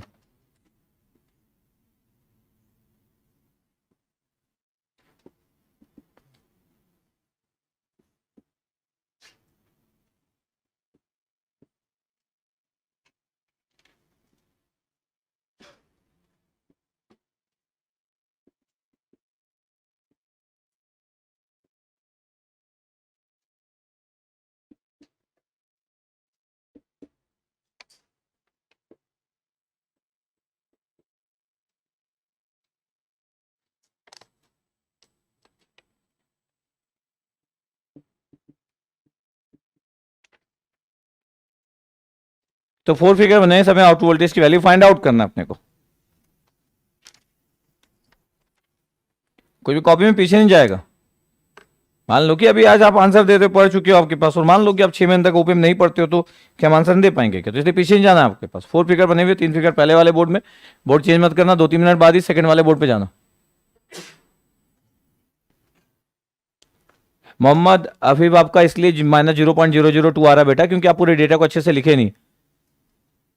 ठीक है, अगर ऐसे पूरा प्रॉपर मेंटेन हो रहा है तो आंसर 0 ही आएगा। 1/0.2 जो होता है आपके पास, वो 5 ही होता है। चाहे आपका 0.49 है चाहे 0.51 है, आंसर 0.5 ही होता है 1/0.2। तो आपका आंसर चेंज होने से 1/0.2 का नंबर चेंज नहीं होगा। ठीक है, चलेगा।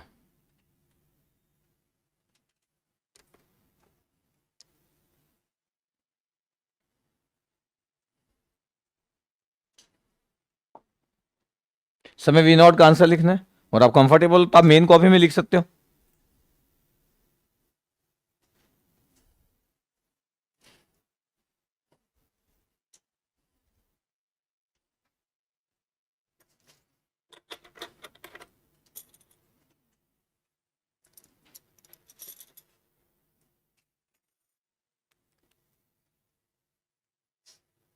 पूजा शर्मा, सब प्लेलिस्ट पब्लिक कर दीजिए।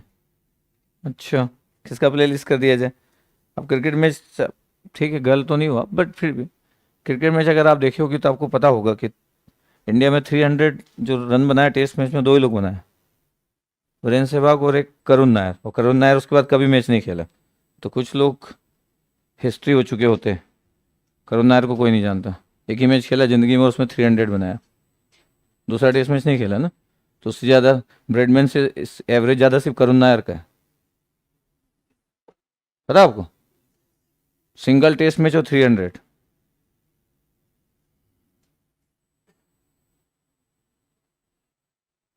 ठीक है, तो जो चीज़ हिस्ट्री हो चुकी है हिस्ट्री होने दो। अच्छा, बोर्ड में चेंज करना है इस साइड। बेटा एसी चालू कर देना, वो घूमने चला गया, किसी को कॉल लगा के बिजी हो गया होगा, एसी चालू करना। ठीक है, चालू कर दे तू। मेरे को लगा तू बिजी हो गया। गर्लफ्रेंड है तेरी कोई?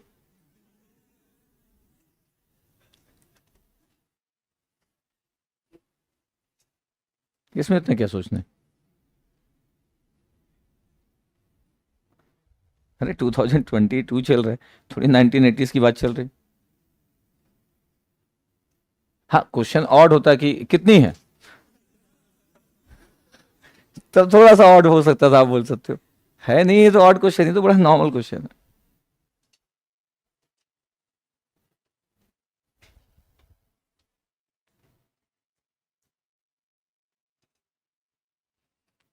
जैसे कंसेप्ट बनाने के लिए मेहनत करना पड़ता है, उसके लिए भी मेहनत करना पड़ता है। ऐसा थोड़ी कि अपने आप ही हो जाएगा। कोई आएगा बोलेगा कि आप मेरे को अच्छे लग रहे थे, ऐसा थोड़ी होता है यार।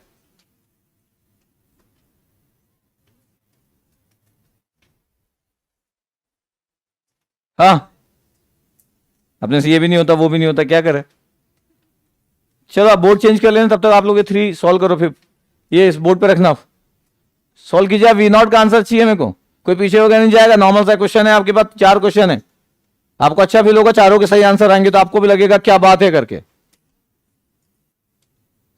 वी नॉट का आंसर चाहिए मेरे को, सब कुछ लिखा है फिगर के अंदर, इसलिए कोई डेटा की जरूरत नहीं है।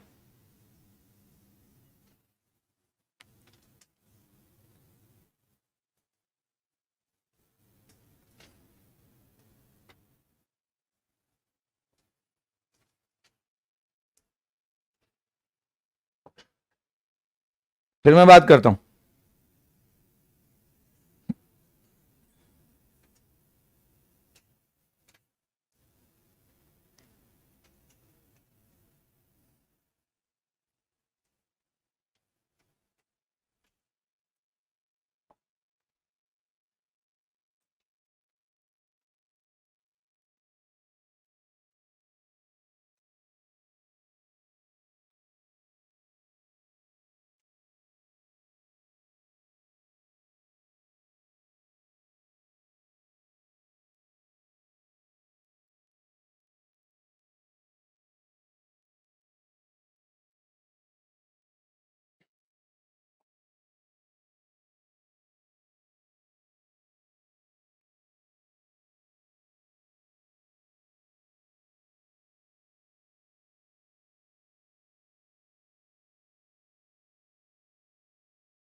हाँ, सॉल्व हो गया है?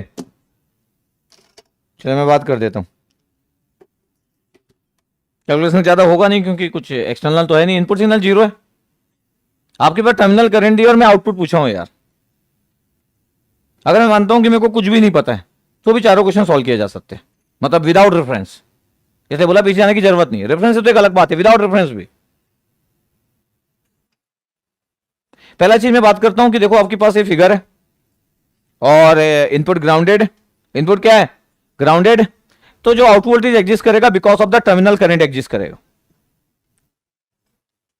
स्टोरी की बात करते हैं जो हमको पता है, नॉलेज की बात करते हैं। फिर दूसरी बात करेंगे जिसमें कुछ भी याद नहीं है, 2-3 साल पहले ओपन पढ़े थे, ऐसी बात करते हैं। पहली बात कि हमको सब कुछ पता है, उसके पॉइंट ऑफ व्यू से बात करते हैं। अगर मैं उसके पॉइंट ऑफ व्यू से बात कर रहा हूं तो पहले वाले केस में देखा जाए आपके पास की टर्मिनल करंट के इनपुट ग्राउंडेड है, ग्राउंडेड सब कुछ है आपके, टर्मिनल करंट के कारण ही आपके पास आउटपुट वोल्टेज एग्जिस्ट करेगा। लेकिन जो टर्मिनल करंट है आपके पास, अगर दोनों की वैल्यू सेम है तो बायस करंट भी 0.8 माइक्रो एम्पियर है। Terminal current equal to bias current because average value same होगा, तो 0.8 माइक्रो एम्पियर के कारण आउटपुट वोल्टेज एग्जिस्ट करेगा। बट जैसे मैं कंपनसेटिंग रजिस्टर लगा दिया और 50 और 50 का parallel R1 parallel with R2, तो कंपनसेटिंग रजिस्टर लगा है तो आउटपुट वोल्टेज विल बी 0, तो पहले का आंसर 0 होना चाहिए। ये हो गया नॉलेज। ये क्या हो गया नॉलेज हो गया कि V0 की वैल्यू जो होना चाहिए 0 होना चाहिए, कोई बात ही नहीं। Compensating register used for avoiding the effect of bias current, सब हेडिंग डाला हुआ है आपकी कॉपी में, सब हेडिंग डाला हुआ है। V0 की वैल्यू 0 वोल्ट। लेकिन अगर मैं 1 साल तक ओपन नहीं पढ़ा तब तो मेरे को याद नहीं रहेगा एकदम से। 1 साल तक ओपन नहीं पढ़ेगा कैसे याद रहेगा? कोई लोग लग रहा है 1 साल सर कैसी बात करो सर, 1 आधे महीना बोला करो। हाँ 1 महीने की बात चलो, हमने नहीं पढ़े, आपकी बात चल रही तो 1 महीना काफी है। तो अब V0 का आंसर चाहिए तो कोई भी प्रॉब्लम नहीं। देखना ध्यान देखना आप कि V0 की वैल्यू अगर मेरे को फाइंड आउट कर रहा हूं, मेरे को नहीं पता इंफॉर्मेशन, ये तो बात ये हो गई कि ये फिगर है, इसके बारे में हम जानते हैं और बायस करंट के इफेक्ट को अवॉइड करने के लिए कंपनसेटिंग रजिस्टर लगा है। अब सपोज करो हमको सब मेमोरी से जा चुका है कंपनसेटिंग रजिस्टर क्या होता है, क्या है, सिंपल। कितना करंट फ्लो है 0.8 माइक्रो एम्पियर, ओम्स लॉ यार, करंट जिस डायरेक्शन से फ्लो होता है। तो 0.8 micro ampere into 25 kilo multiply करोगे तो 25 इंटू 0.8 अगर मैं मल्टीप्लाई कर रहा हूं तो कितना आ गया मिली वोल्ट। आपके पास वोल्टेज लिख लेते नॉन इनवर्टिंग टर्मिनल का, 25 इंटू 0.8 करो कितना 20, तो 20 मिली वोल्ट आपके पास हो गया। मिली वोल्ट क्यों, kilo ohm micro ampere multiply किया तो 20 मिली वोल्ट हो गया। नॉन इनवर्टिंग टर्मिनल का वोल्टेज 20 मिली वोल्ट हो गया। सबसे इंटरेस्टिंग बात क्या है कि अगर मैं बोलूं कि प्लस ग्राउंडेड और माइनस ये है, तो अगर मैं इस फिगर को देखने लगूं तो VNI की वैल्यू कितना है, तो 20 बोलना is wrong, -20 milli volt because plus is grounded ना यार, तो -20 milli volt actually. Virtual ground concept is valid sir, ये तो करंट से वर्चुअल ग्राउंड कंसेप्ट का क्या लेना देना। तो इन्वर्टिंग टर्मिनल का भी वोल्टेज आपके पास यही होगा। तो इन्वर्टिंग टर्मिनल पे अगर मैं नोट लगा रहा हूं तो VA minus 0/50, VI minus V0 upon 50 cancel out हो गया, तो पता है V0 का आंसर 2VI आ गया।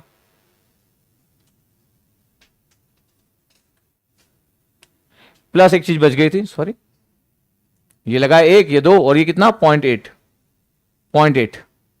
और 50 आपके पास है तो 0.8 ले लिया हम लोग माइक्रो एम्पियर, और वोल्टेज अगर मैं मिली वोल्ट में लिख रहा हूं, करंट माइक्रो एम्पियर है तो 0.8 लिखने से हो जाएगा हमारा काम, हो जाएगा।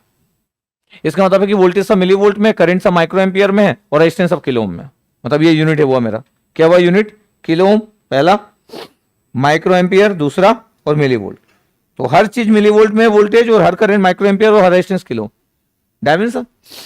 0.8 लिखा मैं, 50 का मल्टीप्लाई कर रहे हैं यार, बच गया, रुक जाओ, 50 का मल्टीप्लाई किया VI 2VI हो गया, V0 उधर चला गया, बच गया 2VI के साथ साथ क्या बच गया आपके पास, V0 उधर चला गया, 2VI के साथ क्या बच गया 0.8, 50 इंटू 0.8 कितना होता है 40, तो 2VI प्लस 40 आ गया, पता V0 की वैल्यू, रुक जाओ 40 प्लस 2VI आ गया, VI को VNI लिख सकते हैं, हाँ sir virtual ground concept is valid, sir how virtual ground concept valid, open खत्म हो गया भाई, अब बात नहीं कर पाएंगे। 40 plus 2VNI, non inverting terminal की वैल्यू बोलो सर -20 था, -20 पुट किया सर 40 -40 हो गया। आंसर को तो आना पड़ेगा चाहे आप 2 साल बाद सॉल्व करो। V0 इज 0 वोल्ट, कोई बात ही नहीं है। सेकंड तरीके में हम मान के चल रहे कि गजनी वाला स्टाइल हो गया, सब भूल चुके अपन लोग, कुछ भी याद नहीं कि ऐसा कोई फिगर था जिसको हम कंपनसेटिंग रजिस्टर को यूज करते थे for avoiding the effect of input bias current, जिसका रिजल्ट 0 होना चाहिए, यही हमारा स्टाइल था। अब 1-2 लोग ऐसे गजनी बन गए होंगे कि सर ये माइनस क्यों लिखे, भाई छोड़ो यार जाने दो, दूसरा वाला पे आ रहे हैं हम लोग। सर ओम्स लॉ भी भूल गए सर, जब गजनी बने तो ओम्स लॉ भी भूल गए, तब क्या करें मतलब, नहीं आगे 0 आ गया आपके पास। तो मैं इस बात पे बिलीव करता हूं कि हमारा स्टाइल 2 तरीके से होना चाहिए। मेरे को उन लोगों से बहुत डर लगता है जिनको ये बात पता है कि आउटपुट 0 होता, लेकिन जिनको ये नहीं पता है कि अगर भूल गए तो V0 0 उनको आ ही नहीं सकता, वैसे लोग भयंकर रिस्की लोग होते हैं और 99% लोग वैसे ही होते हैं। जिनको बोल दिया जाए कि भी देखो पता है, हाँ मैं पूरा पढ़ के मेरे को याद है, फिगर जीरो आता है, ठीक है चलो, अब जीरो नहीं आया तो अब कैसे नहीं आएगा, अब थोड़ी सॉल्व कर सकते हैं। वैसे लोग भयंकर रिस्की होते हैं। मेरी कैटेगरी सेकंड कैटेगरी थी, अब हम पूरी चीज को रेडी कर लेते थे। कुछ इधर उधर हुआ तो फिर तो गलत, फिर तो जाना ही है, क्योंकि वापस तो आ नहीं पाएगा ना वो, याद करने से कॉन्फिडेंस कम होता है। आगे वी नॉट जीरो, इस तरीके में कोई भी हम रेफरेंस यूज किए, कोई रेफरेंस नहीं है यार, करंट पता है, सब लगा लिया अपन, इसके अंदर तो पूरा क्वेश्चन बन सकता है, कोई भी क्वेश्चन सेकंड तरीके से बन सकता है, कोई किसी इंफॉर्मेशन की नीड नहीं है, सब करंट पता है, रेजिस्टेंस पता है। ये अब देखो आपके पास, अगर मैं सेकंड वाले की बात करूं तो सेकंड वाले में तो अभी आपके पास ये काम इसलिए नहीं करेगा क्योंकि कंपनसेटिंग रजिस्टर की वैल्यू 25 किलो होना चाहिए, तो 1 मेगा ओम दे दिए, तो अब आप कुछ जो जानते थे वो काम करना बंद कर दिया, या तो फिर जीरो लिख दो, गलत क्यों बोले सर, रजिस्टर लगा है, पैरेलल नहीं है तो क्या करे सर, पैरेलल नहीं है तो जीरो। तो मैं बोल रहा हूं कि अब जो आप जानते थे वो सेकंड में काम नहीं आएगा, क्यों, रजिस्टर लगा है लेकिन पैरेलल नहीं है ना यार, R1 पैरेलल विद R2 नहीं है, तो जीरो क्यों आएगा। सेकंड तरीका हमेशा काम करेगा, इसलिए जनरलाइज चीजें बड़ी डोमिनेटिंग होती है, इसलिए मैं दिया आपको। क्या जनरलाइज चीजें, 0.8 माइक्रो एम्पियर करंट फ्लो रहा है सर, करंट हमेशा सर इंटर करता है सर किसी रजिस्टर में, तभी तो एब्जॉर्बिंग एलिमेंट है, ओम्स लॉ तो यही होता है। 0.88 micro ampere into 1 mega ohm multiply किए तो माइक्रो मेगा कैंसिल आउट हो गया, तो वोल्ट आ रहा है सर। लेकिन किलो ओम और माइक्रो एम्पियर अगर आप यूज कर रहे हो तो कितना आ गया आपके पास, 0.8 का मल्टीप्लाई किया तो 0.8 आपके पास वोल्ट, तो सर 800 मिली वोल्ट लिख सकता हूं मैं, इसको लिख सकता हूं क्या, क्यों मिली वोल्ट में लिखा, क्योंकि बाकी सब किलो ओम थे और माइक्रो एम्पियर करंट है ही, नहीं तो मैं -8 भी लिख सकता था, मतलब -0.8 भी लिख सकता था, अरे -800 मिली वोल्ट लिख दिया मैं, सबको समझ आ रहा है कितना लिखा, -800, क्योंकि बाकी सब किलो में, और ये डायमेंशन यूज करने वाला हूं मैं, डायमेंशन को आपको हमेशा अपने अकॉर्डिंग प्लान करो। अब किसी को -0.8 लिखना है, आपके पास 0.8 माइक्रो एम्पियर और मेगा ओम कैंसिल आउट हो गया, वोल्ट बन गया, तो आपको लिखना है आप लिख सकते, फिर बाकी चीज मैनेज करना अच्छे से, तो डायमेंशन के कारण प्रॉब्लम नहीं होना चाहिए। ये अब मैं बोल रहा हूं कि देखो इस जगह पे सॉल्व करना है तो वही चीज है यार, inverting -0/50, inverting -V0 divide by 50, और एक एक्स्ट्रा चीज है 0.8, तो क्या होता है, कॉन्फिडेंस होने से ना फिर माइक्रो एम्पियर लिखने की जरूरत नहीं पड़ती, 50 का मल्टीप्लाई किए तो 2VI -V0, और 50 का मल्टीप्लाई करने से 40 हो गया था। पता V0 की वैल्यू अभी भी वही है, पता है 2VI + 40 है, चेक करो, लेकिन ये 40 + 2VI है और VI की वैल्यू VNI है, वर्चुअल ग्राउंड कंसेप्ट वैलिड है। अरे करंट देने से यार इनपुट इंपेडेंस इनफाइनाइट नहीं है भैया, ओपन लूप गेन के बारे में तो बाकी सब पैरामीटर आइडियल, कोई बात ही नहीं है, लेकिन लोगों के साथ प्रॉब्लम यही होता है कि वो हड़बड़ाना चालू कर देते, अब इसमें तो नहीं लगेगा वर्चुअल, पता नहीं कौन बोला ये बात, सर आप ही बोले थे, तो मैं कंफर्म हूं जिसमें लगने वाला उसमें भी कई लोग नहीं लगाएंगे, करंट देख के वर्चुअल ग्राउंड हटा दिए, पता चला ये 40 + 2 VNI है, VNI की वैल्यू कितना है बता आपके पास, ये -800 मिली वोल्ट, तो सब मिली वोल्ट में आएगा, तो 40 + 2 इंटू -800, ये मिली वोल्ट में आंसर है, तो -1600 हुआ, 40 गया तो कितना बचा, अरे मेरे को मिली वोल्ट में ही चाहिए, 1560 -1560 मिली वोल्ट। अब अगर मैं वोल्ट में कन्वर्ट कर रहा हूं तो आंसर मेरा है -1.56 वोल्ट, ये -1.56 वोल्ट है इसका आंसर, बाद में कन्वर्ट कर लिया मेरे को, अगर मिली वोल्ट से वोल्ट में कन्वर्ट करना है तो ये इंपॉर्टेंट है कि क्या आपका -1.56 वोल्ट आया था, ये बड़ा इंपॉर्टेंट है। ज्यादा मैं आपसे पूछा नहीं, खराब लगता आपके पास कुछ भी कुछ आंसर आ रहा होगा कई लोगों का, तो मैं सोचा जाने देते हैं, वैसे भी जब से मैं आया हूं तब से बहुत सारा बोल ही दिया हूं कुछ ना कुछ, तो सोचा इस बार छोड़ देते, नहीं तो कई लोगों का तो आंसर नॉन जीरो भी आया होगा पहले वाले को, कुछ किए होंगे अपने अकॉर्डिंग, ओपे में तो है बोले अपने घर की तो बात,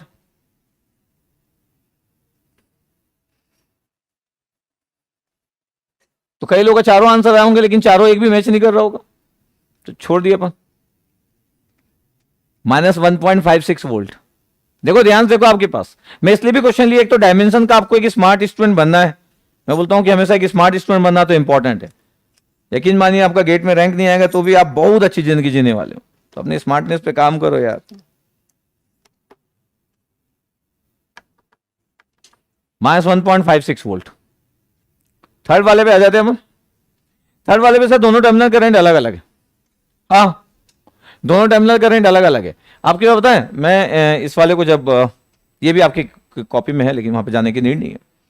इस वाले पे कहते हैं, अगर आप सोच रहे होंगे कि सर जो कंपनसेटिंग रजिस्टर है सर, तो वी नॉट के लिए तो जीरो आ जाना चाहिए, कोई भी आंसर इसका जीरो लगाएगा। याद है मैं बोला था, अरे कोई भी इसका आंसर जीरो लगाएगा, क्योंकि वो आर कंपनसेटिंग 25 50 50 का पैरेलल है, तो कोई भी लगाएगा। जबकि ऐसा होना नहीं चाहिए, जबकि ये आर कंपनसेटिंग की value R1 parallel with R2 और IB1 अपन IB2 का रेशियो भी अगर मेंटेन कर लेंगे तो जीरो आ सकता था, लेकिन ये perfectly R1 parallel with R2 है। क्या है? R1 पैरेलल विद R2, तो आउटपुट वोल्टेज आएगा कि नहीं आएगा।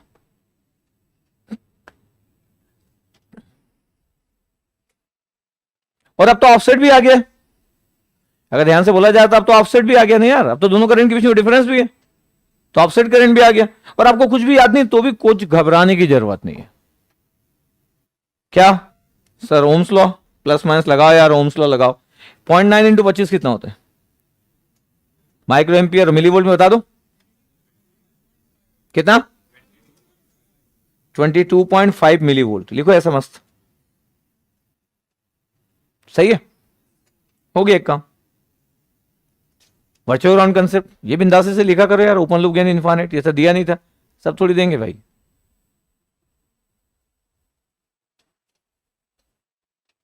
इन्वर्टिंग टर्मिनल में inverting minus 0/50, inverting minus V0/50, और एक करंट को छोड़ना मत, कितना 0.7 माइक्रो एम्पियर। 50 का मल्टीप्लाई किया तो 2VI माइनस V0, 50 इंटू 0.7 कितना हो गया 35। पता है V0 का आंसर कितना है? 35 प्लस 2VI है।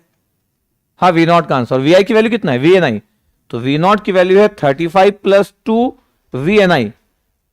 इन्वर्टिंग और नॉन इन्वर्टिंग सेम यार, कितना नॉन इन्वर्टिंग की वैल्यू माइनस 22.5, कितना आंसर था देखो जरा, कितना -10 क्या मिली वोल्ट। पता है यही आंसर इसका, तो किसी को नहीं आता कोई जीरो लिख सकता, वो उसकी प्रॉब्लम है यार।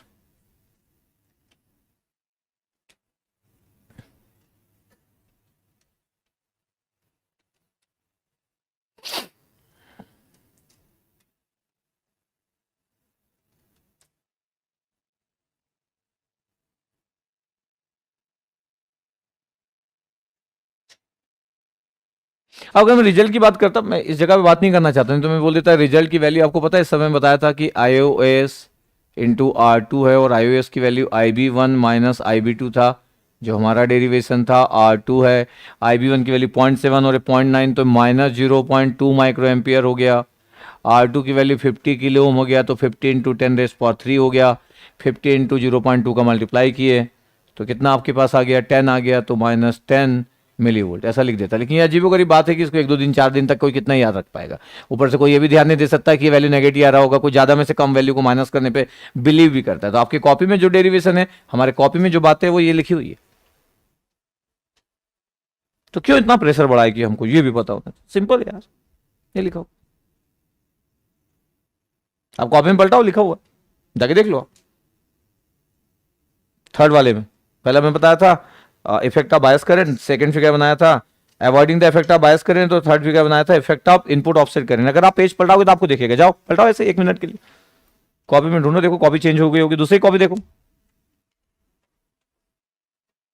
एक एक पेज में पलटाना 11 दिन लग जाएगा।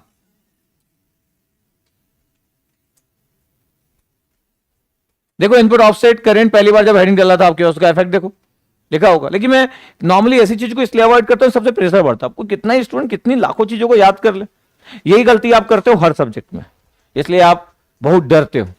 अब मशीन में से हजारों चीज याद कर लोगे, पावर टाइम्स में 1000 चीज याद कर लोगे, तो एग्जाम में जब जाओगे तो क्या ही होगा आपका। और जो बहुत ज्यादा पढ़ते हैं, जिनकी जिंदगी में और कुछ काम नहीं रहता है, 15-15 घंटे बचपन से पैदा ही इंटेलिजेंट हुए हैं, घर भरा हुआ है मेडल से, उनको याद रहता है सब कुछ। तो आप तो वो हो नहीं, और वो बनने की नीड भी नहीं है, लेकिन आप ट्राई वही करते हो, इसलिए फिर फेलियर वाला पार्ट बिग हो जाता है। जो आप हो नहीं वो ट्राई करोगे तो फेलियर ही होना ही है।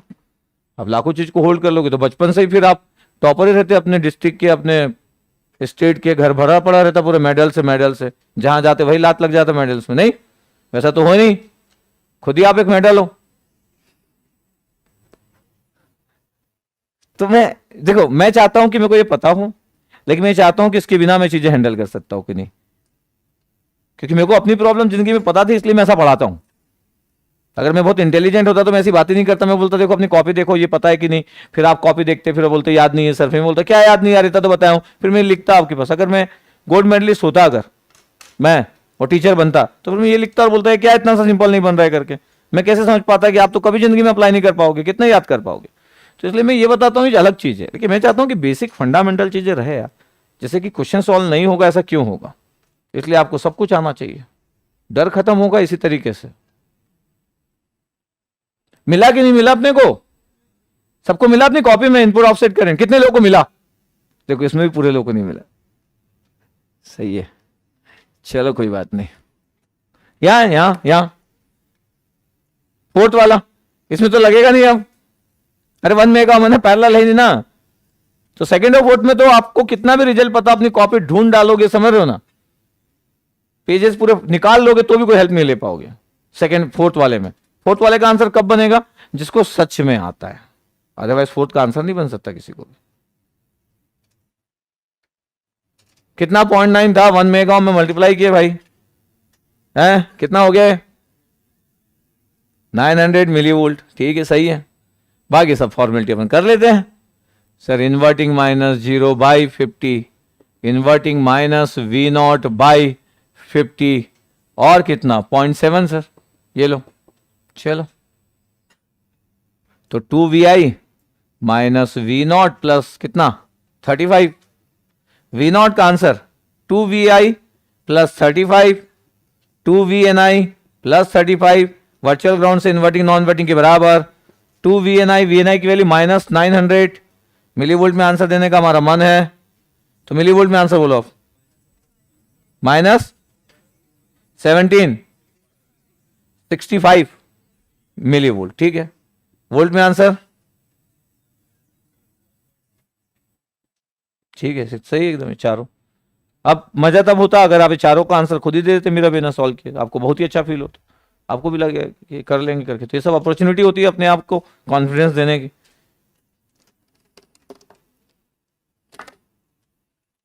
मेगाओं में ही है,